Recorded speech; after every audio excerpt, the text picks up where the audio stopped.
Donc j'appelle Monsieur Yves Jacob, qui va être présenté de façon très brève, compte tenu de l'heure, par Raymond Polo, membre de l'Académie, sur un sujet qui est aléas et mirages du traitement percutané des lésions du poignet et de la main.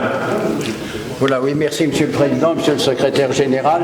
Quelques mots simplement donc pour introduire la communication suivante par un petit rappel historique qui va expliquer le bien fondé de l'excellente communication que va faire mon ami Yves. Le 13 mars dernier, plusieurs jeunes confrères rhumatologues et radiologues ont occupé cette tribune pour exposer le traitement transcutané des lésions du poignet et de la main. Ce fut un véritable show auquel ont succombé certains de nos confrères, même présents dans cette salle.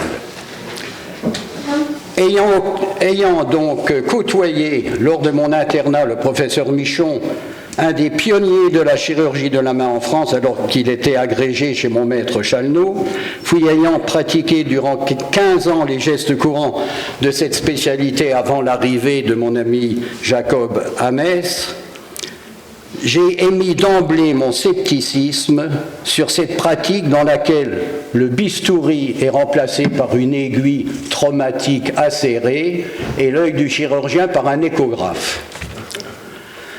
J'avais proposé à Hubert Joannet de faire part de mes réticences devant le risque de diffusion de ces techniques au début d'une séance de l'une de nos séances du mercredi de l'Académie, et notre secrétaire a souhaité que cette communication fasse l'objet donc au cours d'une journée de communication libre.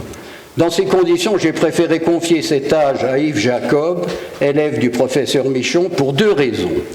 Fort de son expérience de 35 ans en chirurgie de la main, avec une activité intense et innovante qui lui a permis d'être nommé comme expert à la Cour de cassation, expert à la Cour supérieure de justice du Luxembourg, expert à la Cour d'appel de Nancy, il saura mieux que moi passer le message qui s'impose. La deuxième raison répondait à mon désir de faire admettre Yves Jacob comme membre associé de notre Académie. Il a accepté ma proposition avec plaisir et déposé déjà son dossier de candidature. Sans aucun doute, elle recueillera votre accord à l'AG du printemps prochain, parrainé par Henri Coudane et moi-même. Je crois avoir ainsi renouvelé une pratique ancienne de notre Académie qui voulait que les nouveaux membres soient présentés par leurs parrains. Voilà chose qui est faite. Je te laisse ça. Alors juste un petit mot du secrétaire général pour dire que le débat enrichit l'Académie et donc que des chirurgiens répondent à des interventionnels, etc., ça nous enrichit. Donc la parole est à Yves Jacob. Je vous remercie, Monsieur le Président, Monsieur le Secrétaire général, Mesdames et Messieurs les académiciens. Les pathologies dont on va parler tout à l'heure sont des pathologies extrêmement courantes en chirurgie de la main et qui ne posent vraiment plus aucun problème depuis de nombreuses années pour les chirurgiens de la main. Pourtant, sont apparues des techniques récentes, dites innovantes, qui sont faites en dehors du cadre chirurgical et qui ne sont pas sans nous interpeller, poser un certain nombre de questions, et je vais tenter d'y apporter certaines réponses. Je vais les apporter sur le plan chirurgical, mais aussi sur le plan juridique. Et ça me paraissait opportun, d'autant plus qu'on le voit, les chirurgiens de la main, comme toutes les pathologies fonctionnelles, ont le triste privilège d'être concernés fréquemment par des procédures. Un chirurgien de la main risque d'être confronté environ tous les 18 mois. Et les pathologies fonctionnelles sont plus l'objet de procédures que les pathologies à haut risque vital, comme la chirurgie du cancer ou la chirurgie digestive. Sans doute, on est très concerné parce qu'on fait des interventions très fréquentes, parce qu'il y a les urgences également qui sont génératrices de procédures. Alors, les éléments que je vais pouvoir vous donner sont sans doute liés à la chance qu'on a de pouvoir avoir accès aux bases de données des assurances branchées qui sont le principal assureur des chirurgiens de la main et en particulier les travaux du docteur Christophe Oberlin et Vincent Travers qui ont contribué pour beaucoup à ce que je vais pouvoir vous dire. on le voit, les interventions les plus à risque et avec un ordre de fréquence décroissante, ce sont paradoxalement les interventions les plus banales que nous pratiquons en chirurgie de la main. Et en particulier le canal carpien, qui est une chirurgie fonctionnelle qui est réputée tout à fait bénigne, qui donne habituellement et de façon constante ou doit donner de très bons résultats. Elle est sans doute banale parce qu'elle est très fréquente et elle a la réputation d'être une chirurgie rapide et donc facile à effectuer. Et pourtant, elle offre un certain nombre de paradoxes et le principal étant qu'elle représente la première cause de sinistralité pour la chirurgie de la main.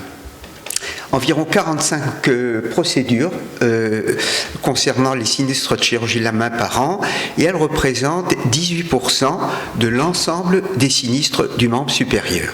Donc elle méritait qu'on s'y intéresse. Alors un bref rappel sur la technique tout à fait banale du canal carpien qui pour autant impose aux chirurgiens qui la pratiquent un certain nombre d'obligations. La première, c'est de respecter, de décentrer son incision par rapport au pli ténarien parce qu'il y a des variations anatomiques du rameau ténarien et qu'on risque de le blesser. Donc elle est faite dans l'axe du 4e doigt. Elle nous impose de repérer le rameau ténarien pour éviter de le blesser avec les conséquences qu'on imagine. On sectionne ensuite de façon classique le ligament annulaire antérieur, mais il faut aussi sectionner son prolongement qui est le carpa volaris pour éviter qu'il y ait une récidive. Il nous faut vérifier le plancher du canal carpien, pratiquer une synovectomie si c'est besoin, si c'est nécessaire, et vérifier qu'il n'y a pas d'anomalie de contact. Au contact du nerf médian, il peut y en avoir 3, soit les corps musculaires des fléchisseurs qui descendent dans le canal carpien et qui irritent le nerf. Il peut s'agir aussi d'une artère médiane qui barre le nerf et dans certains cas un tendon accessoire comme là le petit palmaire qui vient irriter le nerf dans les mouvements de mobilisation du poignet. Donc tous ces éléments sont importants. Alors, qu'est-ce qu'il faut attendre de cette chirurgie dite conventionnelle ? Plutôt des bons résultats. Habituellement, les paresthésies disparaissent très vite. Il y a une amélioration dans les jours qui suivent et ça se confirme très rapidement. Il n'y a aucune rançon cicatricielle de la chirurgie conventionnelle. Les récidives sont totalement exceptionnelles. Notre maître, le professeur Michon, avait l'habitude de dire que c'est une des rares interventions où on doit garantir aux patients qu'il n'y a pas de reprise chirurgicale de ce point de vue-là. Et pour autant, un certain nombre de questions se posent concernant la chirurgie du canal carpien. La principale, c'est que les patients se plaignent de douleurs et de douleurs dans la région cicatricielle.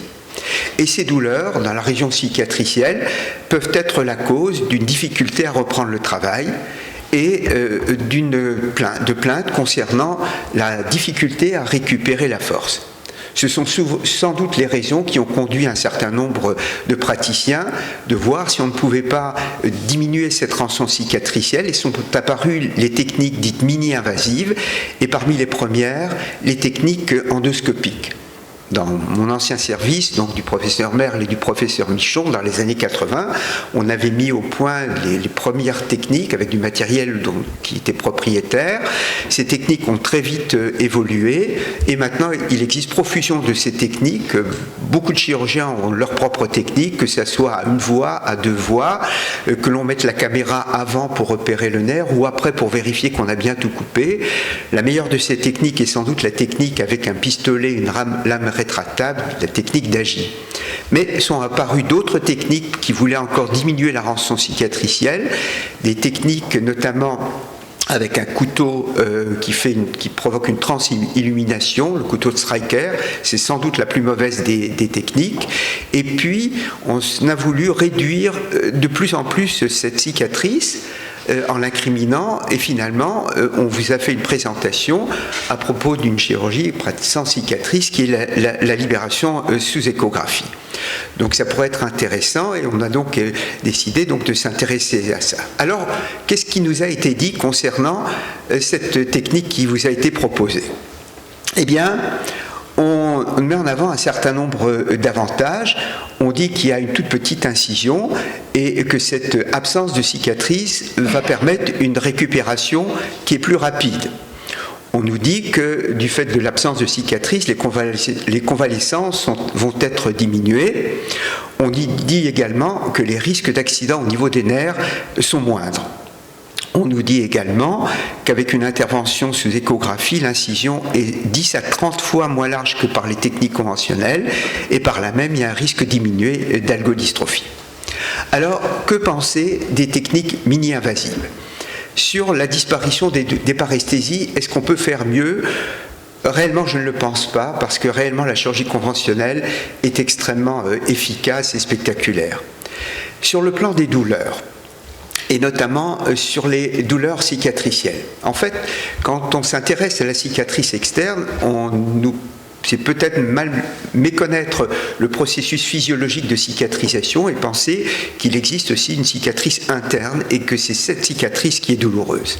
Cette cicatrice évolue par différentes phases et les patients ont, lors de la phase inflammatoire, entre 3 et 6 semaines, davantage plus de douleur.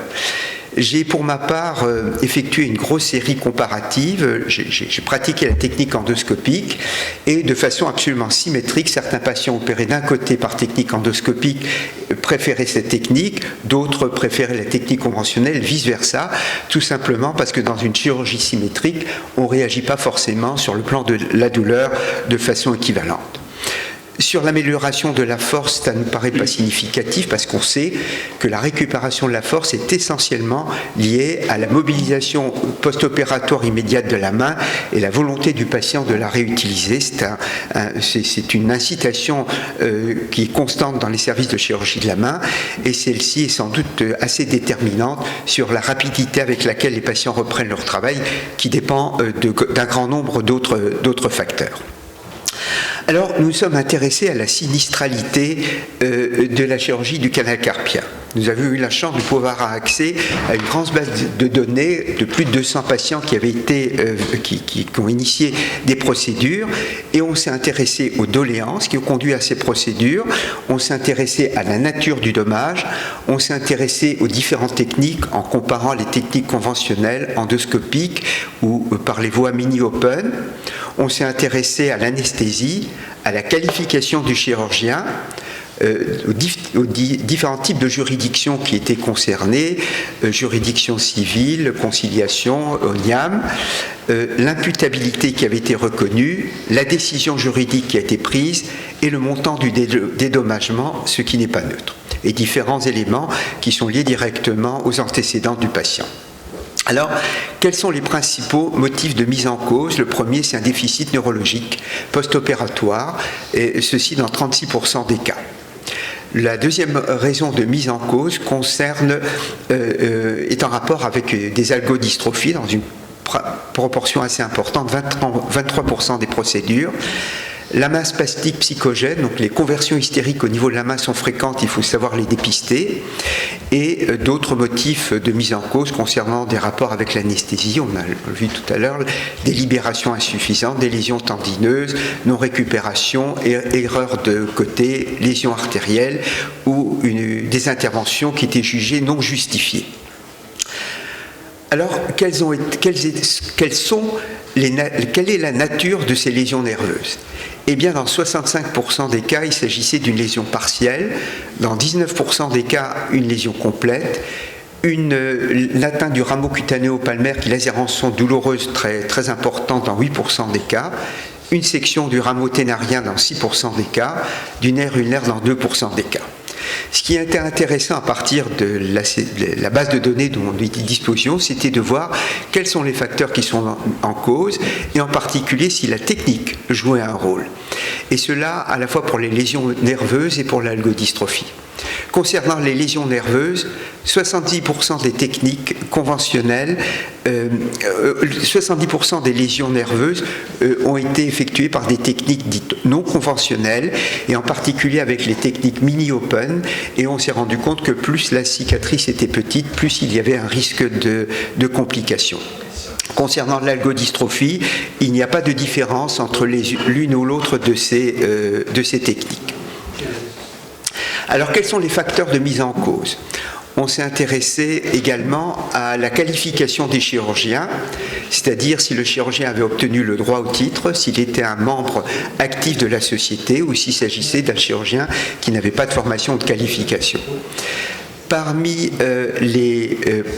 ayant eu des procédures, 72% des chirurgiens n'étaient pas titulaires de la Société de chirurgie de la main, 28% étaient titulaires, et 80% des lésions nerveuses étaient liées à des interventions qui étaient faites par des chirurgiens qui n'avaient pas la formation, en tous les cas la reconnaissance de celle-ci.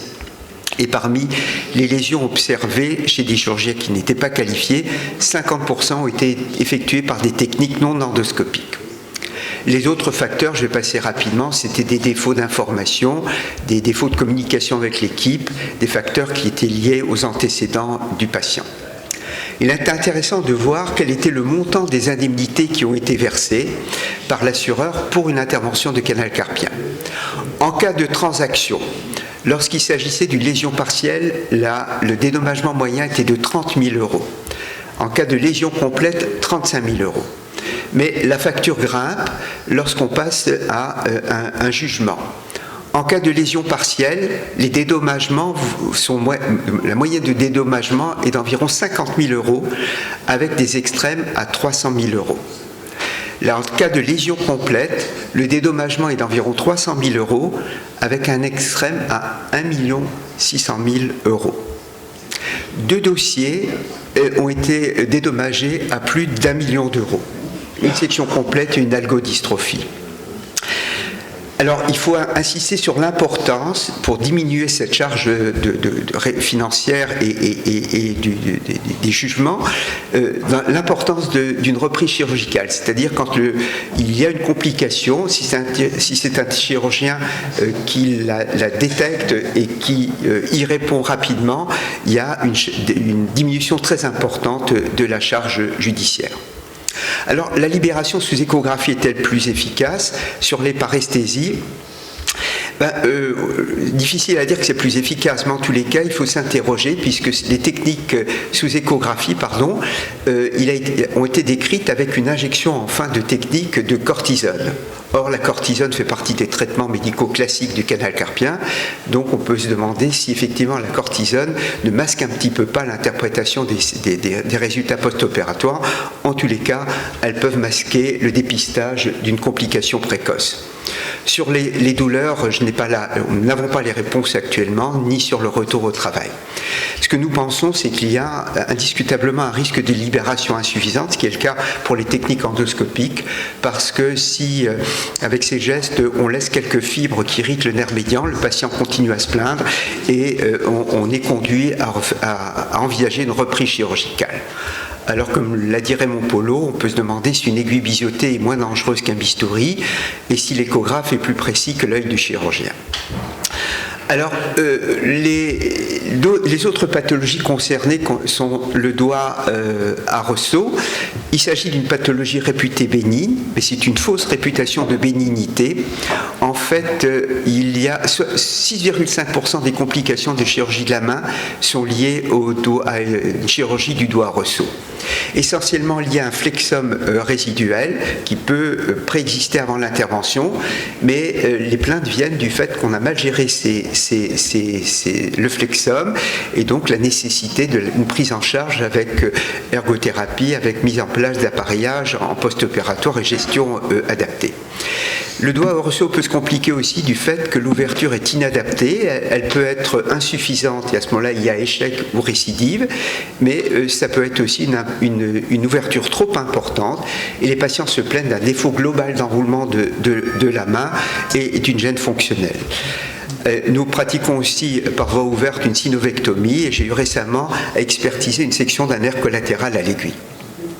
Concernant la maladie de Kervin auquel on m'a demandé également de répondre, il nous est dit que par technique éco-guidée, la technique utilisant une aiguille de calibre 21G est réalisable sans risque en pratique courante. Alors ça c'est un dessin qui est tiré d'un livre du professeur Merle, rappeler l'anatomie brièvement. Donc la première coulisse concernée, court extenseur, long abducteur, et ce qui est important, c'est qu'au contact même des différentes coulisses qui sont concernées par la de Kervin, passent les branches sensitives du nerf radial, directement au contact de ces coulisses, avec des variations anatomiques très, très importantes. On le voit souvent, il faut récliner une branche du nerf collatéral pour pouvoir sectionner la coulisse concernée. Et c'est d'autant plus important que la première cause de récrimination en problème de Kervin, c'est une irritation des branches sensitives du nerf radial. Les patients s'en plaignent beaucoup, longtemps, et c'est très difficile à corriger. Ça peut être une lésion, une section incomplète, donc récidive ou trop importante. Ils sont très gênés par un effet de corne d'arc.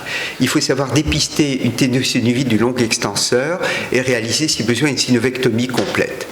Alors on peut s'interroger effectivement sur ces techniques qui négligent quelque peu par technique échographique ces branches du nerf radial en particulier et qui à mon avis peuvent être une source relativement fréquente de complications.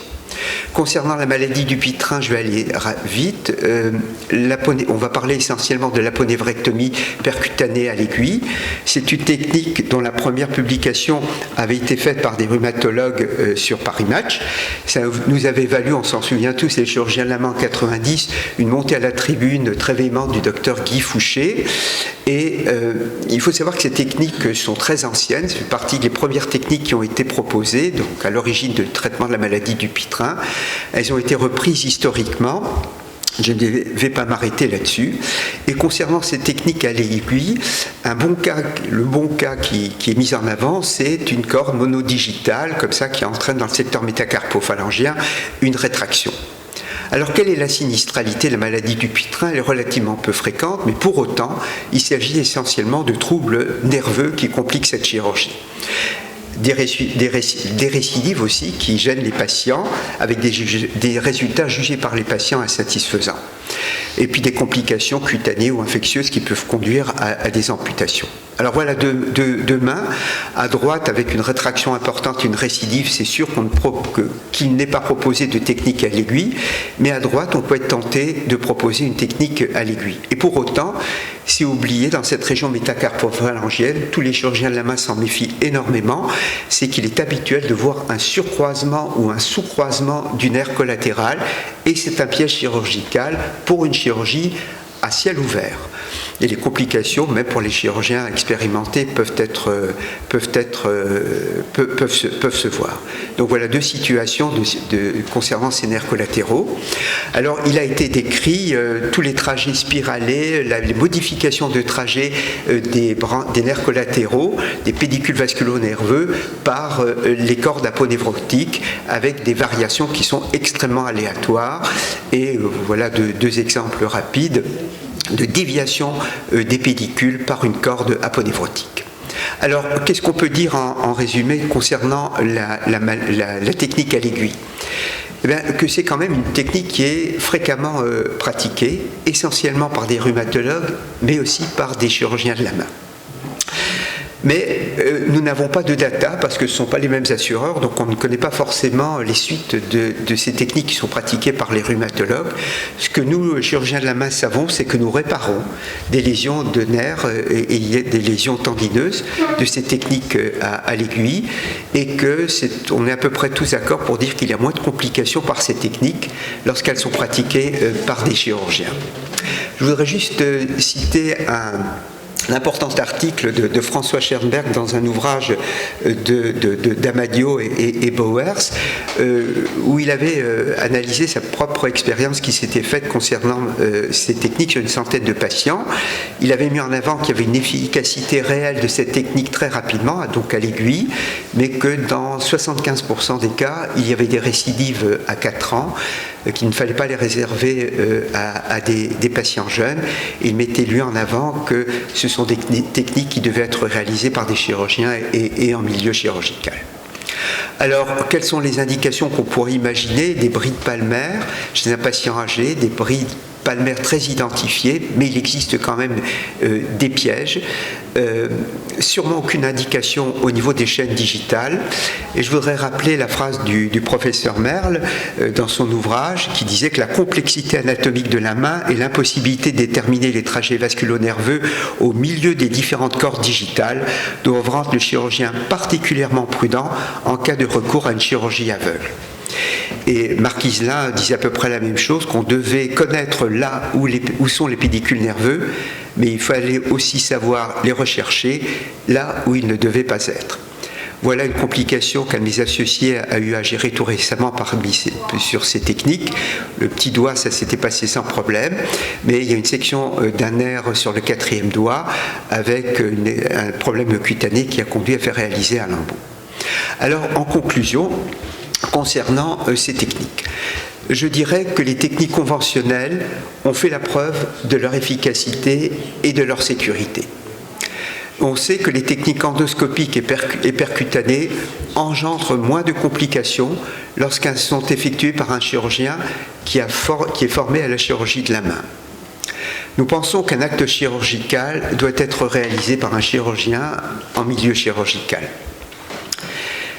Et manifestement, pour nous avons la conviction qu'en fait la chirurgie, notamment pour le canal carpien, n'est sûrement pas un problème, mais elle est devenue indiscutablement pour certains un objectif. Vouloir réduire la taille de la cicatrice dans ce type de chirurgie, c'est augmenter le risque de complications. L'aiguille de 21 gauche n'aura jamais la précision d'une lame de bistouri. L'échographe ne remplacera sans doute jamais l'œil du chirurgien, mais pour autant, nous pensons que c'est un outil indispensable pour nous, notamment en chirurgie de la main. Il faut qu'on se l'approprie. Il faut l'utiliser. Moi, j'ai beaucoup insisté pour que mes jeunes associés se forment à l'endoscopie. C'est un outil qui sera extrêmement important dans notre pratique. Elle l'est déjà. Et il faut qu'on en ait la maîtrise et la gestion.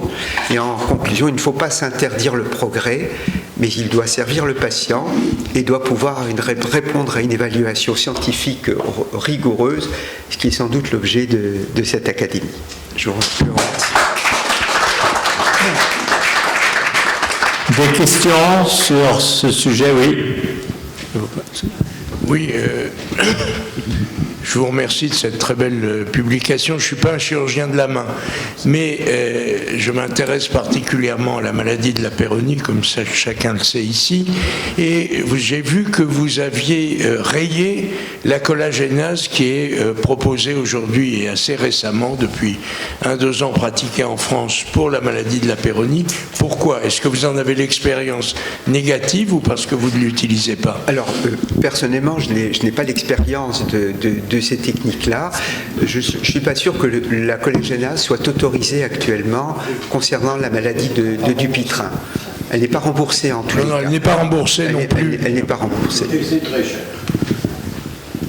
Je voudrais, de façon juste anecdotique, dire que nous avons, il y a une histoire, enfin elle est triste, c'est un chirurgien de la main de l'ouest de la France qui a pris récemment sa retraite, qui a voulu se faire opérer par cette technique échographique et malheureusement il a une section partielle du nerf médian. D'ailleurs il a été très mal indemnisé parce que, au titre qu'il venait de prendre sa retraite. Le problème que ça pose, ces techniques, c'est que la seule manière de répondre, c'est d'avoir des datas et de faire des études. Parce que, on l'a bien vu, ces discussions-là, on les a eues en urologie quand est apparue la lithotripsie extracorporelle. Les gens ont dit, mais c'est... Enfin, certains de nos maîtres disaient pique-pendre de ces nouvelles techniques. La réponse a été... On les évalue.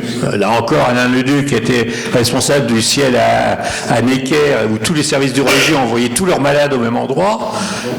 Il m'avait demandé de faire l'analyse des quelques centaines de malades qu'on a opérés, et on a montré que c'était une technique qui était transcutanée, efficace pour certains types de calculs de certaines tailles dans certaines localisations, et inefficace dans d'autres cas.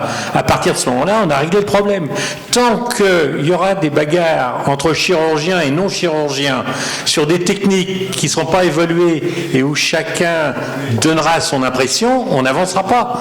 Et donc je pense que là, il faut, et alors, ça peut être le rôle de l'Académie nationale de chirurgie, dire aux chirurgiens de la main et dire aux rhumatologues, et ben à partir de maintenant, et j'ai une question à vous poser à ce propos, à partir de maintenant, tous les malades opérés, on les met sur une base de données, et puis dans 1 an, 2 ans, 3 ans, enfin dans le temps nécessaire en fonction de la pathologie, on voit les résultats. Sur le plan de la cotation actuellement, la cotation du canal carpien, enfin toutes les lésions, elle existe à la CNAM, elle est précise. Quand les rhumatologues font leur technique, Il code quoi? Je serais bien incapable de... Bon, ça c'est un problème. D'ailleurs, c'est la même chose pour les varices en chirurgie vasculaire. Une des difficultés qu'a la CNAM actuellement, c'est que soit les gens codent par assimilation, soit on ne sait pas comment ils codent. Et quand nous, j'ai ce problème-là en ce moment, puisque on a un groupe à l'Académie de chirurgie et de médecine sur ce sujet-là, et qu'on demande combien il y a de cas de la même opération faite par voie mini-invasive ou pas, on ne sait pas parce qu'il n'y a pas les moyens d'avoir des intitulés. Mais je pense qu'il faut que la Société de la chirurgie de la main et la Société de rhumatologie décident toutes les deux ensemble de monter, de faire un registre, point. Une étude randomisée, ça ne servira à rien, on aura le résultat dans 5 ans et les techniques auront changé depuis. On fait un registre, en un an, on verra bien. Alors, votre proposition de voir les effets secondaires et la sinistralité, c'est intéressant, mais par définition, ce n'est qu'un petit pourcentage des cas. Oui, Henri, excuse-moi. Oui, non, mais je vous en prie, Monsieur le Président. Non, 2 choses très rapides. Un, je voudrais remercier Raymond Polo, membre titulaire de l'Académie nationale de chirurgie, qui a présenté effectivement un futur candidat. Ça fait partie peut-être du sacerdoce, qui paraît peut-être un peu désuet, mais personnellement, je voulais le remercier de ces prolégonèmes qui ont introduit par ailleurs de façon parfaite l'excellente communication de Yves Jacob. Je voudrais attirer l'attention des membres de l'Académie de chirurgie sur la prudence qui sont encore inscrites sur cette dernière diapositive de conclusion. Yves Jacob n'est pas rentré dans la polémique. Je rappelle qu'ici même, on a eu une communication sur le traitement du canal carpien sous échographie par un de nos collègues radiologues. Je ferai une réflexion simplement à ce propos qui va corroborer ce qu'a dit notre secrétaire perpétuel, c'est-à-dire que l'Académie de chirurgie est un espace de liberté. Donc on peut présenter effectivement, quelle que soit notre spécialité. Le reste, je le dirai quand vous aurez coupé le micro et la caméra. Tout le monde comprenne. Je voudrais que ce ne soit pas enregistré. D'accord ? Autre question ? Non, mais voilà, je vais le dire maintenant avec le suspense. Il faut savoir que le collègue, avec tout le respect qu'on peut avoir, qui a présenté, qui est radiologue ici même, cette communication scientifique, que ce soit la Société de chirurgie de la main, le GEM et la Sofcote, compte tenu de sa première publication dans le Figaro Magazine, dans lequel il écrivait effectivement des inepties, n'était pas conforme aux articles 14 à 18 du Code de déontologie médicale, et on a obtenu sa condamnation. Ce qui ne remet absolument pas en cause sa communication. Encore une fois, l'Académie est un espace de liberté, bien sûr, de chirurgie, même si on n'est pas chirurgien, mais en tout état de cause, il faut respecter la déontologie. Et Yves Jacob l'a très bien montré, les articles pseudo-scientifiques du Parisien libéré ou du Figaro, puisque dans le cas particulier, il s'agissait de ces 2 médias, n'ont absolument rien à voir à la science. Ne pas s'interdire le progrès, il doit servir le patient avec une évaluation scientifique rigoureuse. Merci, Monsieur Jacob, il n'y a plus rien d'autre à dire. Merci, Monsieur le Président. Nous allons terminer cette séance sur ces paroles sages. Merci.